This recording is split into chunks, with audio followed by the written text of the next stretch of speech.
The one thing we know about RG3 is he's not having conversations at his home about what Black women have to endure in this country, about what young Black women and athletes like Angel Reese have had to deal with being on the opposite side of Caitlin Clark's rise and ascension into stardom. Now, when you look at it, I think A'ja Wilson is the face of the league. A'ja Wilson is the best player in the league.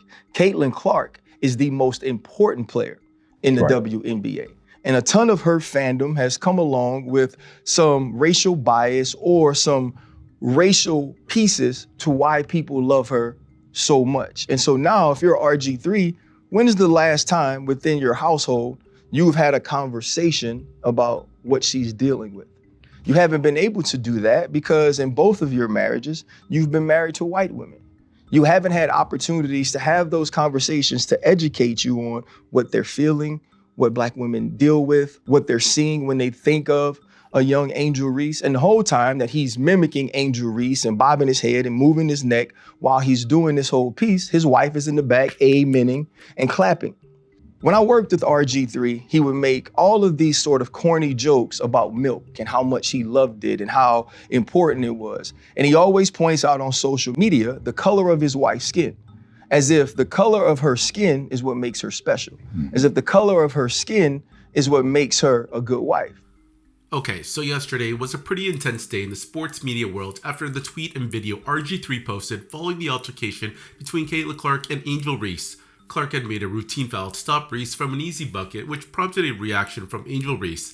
This resulted in RG3 pointing out on X that this just seemed like sheer hatred from Angel Reese, and here's what he tweeted. After watching Caitlin Clark's flagrant foul to Angel Reese and the aftermath, there is no way Angel Reese can continue the lie that she doesn't dislike Caitlin Clark. I know what hatred looks like. Angel Reese hates Caitlin Clark, not some basketball rivalry hate either. Hate. Okay, so tons of people were outraged by this tweet, saying that this is putting a negative narrative on Angel Reese. But at the end of the day, was what RG3 said invalid? Like, is it that far-fetched that Angel would hate Caitlin? After years and years of the media pitting these two against each other and then making Angel Reese the bad guy in this rivalry? Basically, I wouldn't be surprised if Angel Reese hated Caitlin Clark just because of how the media props her up and the glowing coverage she gets. But this ain't anything new in basketball. Michael Jordan and Isaiah Thomas hated each other, then there's Bill Laimbeer and Larry Bird, and the same goes for Rondo and Chris Paul. Honestly, I don't think what RG3 said was out of pocket, but this tweet was always going to stoke the flames because this rivalry between these two girls has gone political.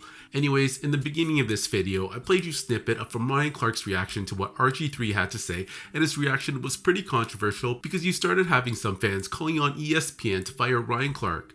Now here's RG3's response to Ryan Clark for dragging his family into this beef, and then afterwards I'll show you what Ryan Clark tweeted in response because he exposes some things during RG3's time at ESPN. Yo, what's up everybody? It's your boy RG3, and I just wanted to get on here and talk to you guys because there's been a lot of buzz, a lot of conversations about my sports take that Angel Reese hates Caitlin Clark, which was purely based in basketball. But I think all of you know there's a line in life that you just simply don't cross. Wives and children are always off limits. And Ryan Clark has sprinted past that line. Ryan Clark didn't like my sports take that Angel Reese hates Caitlin Clark. And that's fine. It's okay. It's part of the game. Sports media, I'm going to have an opinion. This person might not agree with it. That person might not agree with it. But what you don't do is turn around and personally attack me and my family just because you don't agree with a sports opinion that is purely based off the sport. I didn't make it personal. But what that really shows is just how low of a person Ryan Clark is. But Ryan, you crossed the line, man. You made it personal and some. I really believe there should be no space in sports media for personal attacks. I've said it before. But certainly personal attacks against wife and children have always been off limits.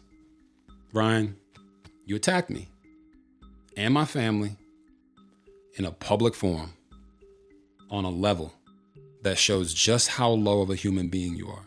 You can disagree with me all you want. Challenge my takes, but keep my family and my wife out of it. That's a boundary that should always be respected, man. Always. Ryan Clark personally attacking me and my family because he disagreed with my sports opinion is a bad look for ESPN. It's cowardly, it's spineless, and it's weak. Ryan Clark personally attacking me and my family. Personally because he disagreed with my sports opinion is a bad look for him as a man. I hope you get the help you need, brother. Okay, so that was RG3's response to RC bringing his family into this, and like I said, a lot of people were calling on ESPN to fire Ryan Clark over this incident. Look, RC has made it a hobby for the past couple years stoking the flames by race baiting his viewers. 2 years ago, he called out former QB and now media member Brady Quinn over his comments about CJ Stroud, accusing the former QB of immature evaluation about Stroud's character and implying racial bias in his critique of the black quarterback. By that same ideology, how did RC go on to criticize Aaron Rodgers, a white QB last season, calling him a fraud and tone deaf? You can easily say RC doesn't know what it's like to be a white quarterback in the league. You get what I'm saying? It just sounds so stupid not being able to speak on something just because you haven't lived it. In that case, he shouldn't be on ESPN First Take talking about basketball, or Stephen A. Smith and Skip Bayless, for that matter, shouldn't be talking about sports, period. In any event, going back to his beef with RG3, I think bringing his wife and family into it wasn't a good look. So what? He doesn't have a black wife.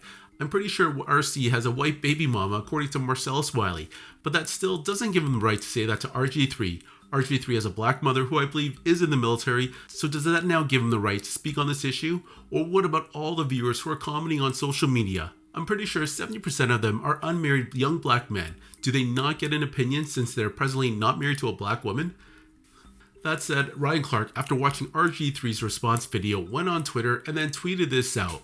Bro, you know what it is with me and you. I saved you the entire season on Monday Night Football. I urge people to let you be you. No matter how corny, how bad a teammate you were, I had your back. And what did you do? Invite someone on your show you know I don't fool with to ask questions about me, and then hit me weeks later to tell me you're going to challenge one of my takes. You're a phony, bro. One of the worst teammates I ever had, both on the field and in TV. You gotta do what you gotta do. I didn't attack your wife. I spoke on what you do on social media and TV. Like I said, I met your wife and she seemed like a lovely lady that was worth more than the color of your skin. You be good, bro. So I'm not sure who RC is referring to here. It seems like these two had a beef while at ESPN, but is it me, or does it seem crazy that ESPN hasn't fired any of these media people they hire when they cause a disruption like this in public, like a morality clause? 10 years ago, if you ever did this type of stuff to make your company look bad, they would have fired you immediately, but these days, it just seems like this type of behavior is encouraged. There are so many examples I can name of ESPN employees that probably should have been fired for their public behavior. Anyways, guys, what do you all think about this beef between RC and RG3?